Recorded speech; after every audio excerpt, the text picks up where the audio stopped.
Hola, selamat pagi. Semoga Narasi People sehat-sehat ya.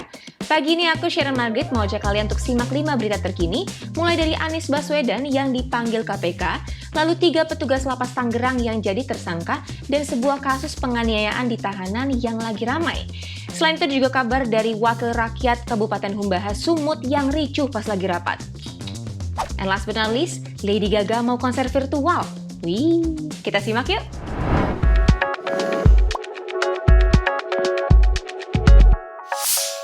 Kemarin, Anies Baswedan baru aja menjalani pemeriksaan di Gedung Merah Putih KPK. Anies diperiksa soal pengadaan lahan. Gubernur DKI Jakarta Anies Baswedan bilang dirinya memenuhi panggilan KPK terkait dugaan korupsi pengadaan lahan di Munjul, Pondok Rangon, Jakarta Timur.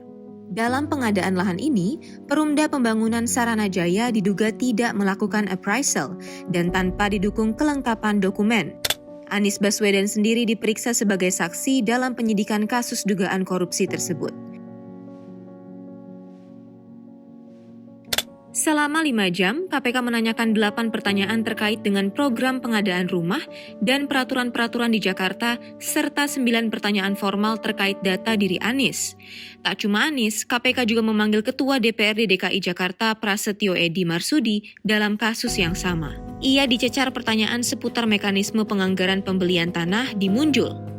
Dalam kasus ini, sudah ada 5 nama tersangka yang ditetapkan oleh KPK. Mereka adalah Yuri Cornelis Pinontoan, Tommy Adrian, Anya Runtuwene, Rudi Hartono Iskandar, dan PT Adonara Propertindo sebagai korporasi. Sebelumnya KPK menyebut pengadaan tanah di Munjul ini diperuntukkan untuk program rumah DP 0 rupiah. Kasus ini berpotensi menghasilkan kerugian negara sebesar 152,5 miliar rupiah. Lagi-lagi ada kerugian negara. Semoga kasusnya bisa segera diusut dan tuntas ya. Pihak kepolisian akhirnya menetapkan 3 petugas lapas jadi tersangka sebagai buntut dari kebakaran maut lapas kelas 1 Tangerang. Usai gelar perkara diadakan pada Senin 20 September 2021, polisi telah menetapkan 3 sipir berinisial RU, S, dan Y sebagai tersangka dalam kasus kebakaran yang menewaskan 49 orang itu. Kepala Bidang Humas Polda Metro Jaya Kombes Yusri Yunus mengatakan ketiga tersangka dijerat pasal 359 KUHP dengan pidana 1 tahun hingga 5 tahun penjara. Para sipir ini diduga lalai dan melakukan pelanggaran terhadap SOP sehingga kebakaran pun terjadi. Selain itu, Kemenkumham telah menonaktifkan Victor Teguh dari jabatannya sebagai Kepala Lapas Kelas 1 Tangerang per 17 September kemarin. Semoga tanggung jawab pemerintah atas kejadian ini nggak berhenti di tahap ini aja ya. Kasus yang satu ini memang dilematis sih. Bayangkan, perwira tinggi Polri, Jenderal Bintang 2 terdakwa korupsi, melakukan penganiayaan kepada sesama tahanan. Dengan cara yang gak lazim. Akhir-akhir ini, kamu pasti sering dengar nama Muhammad KC alias Kece dan Irjen Napoleon Bonaparte. KC adalah tersangka kasus dugaan penistaan agama, sementara Napoleon adalah perwira tinggi Polri terdakwa korupsi. Keduanya merupakan tahanan Bareskrim Polri. Napoleon diduga menganiaya KC dengan cara yang tak manusiawi, yakni dengan memukuli dan melumurkan kotoran manusia ke sekujur wajah dan tubuh KC. Meskipun statusnya sama-sama tahanan, Napoleon masih bersikap seolah-olah dia adalah atasan para penjaga rutan. Alhasil, aksi Napoleon ini tak dilerai para petugas. Dalam aksinya, Jenderal Polisi Bintang 2 itu juga dibantu oleh 3 tahanan lain. Menurut kepolisian, salah satunya adalah Maman Suryadi, mantan anggota FPI.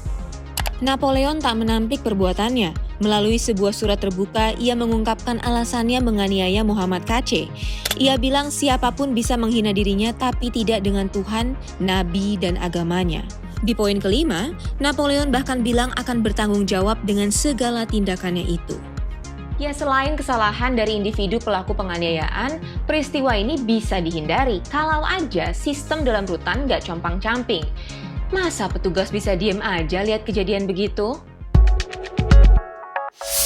Ada yang ricuh sampai siram-siraman air nih. Tebak di mana? Di DPRD Kabupaten Humbaha, Sumatera Utara.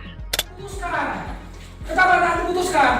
Jadi barangkali kita tidak mau berdebat kusir. Ini bukan debat kusir. Saya anggota dewan. Iya. Kenapa Anda putuskan?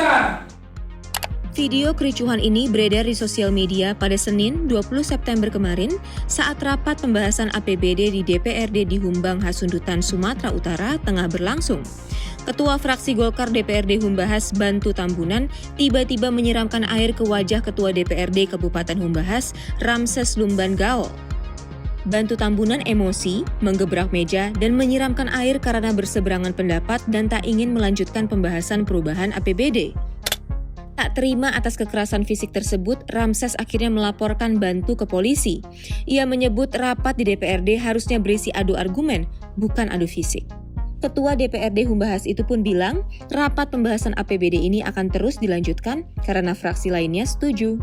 Ya ampun, ini rapat DPRD apa taman rekreasi air? Seru amat ada adegan siram-siramannya. Little Monsters, kami bawa kabar bahagia buat kalian. Lady Gaga bakal ngadain konser virtual global di akhir September nanti.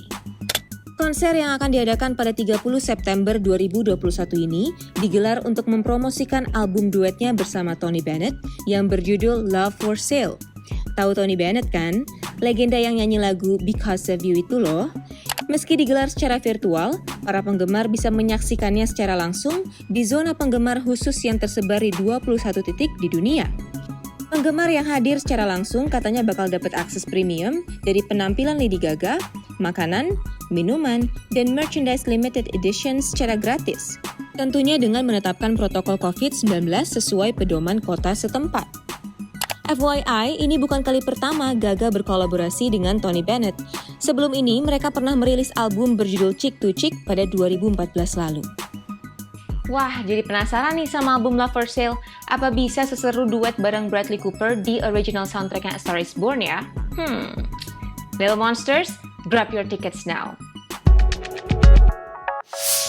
Oke deh, segitu dulu sarapan informasi pagi ini. Narasi Pagi akan kembali hadir seperti biasa besok pukul 8 pagi live di Instagram Narasi Newsroom dan Mata Najwa.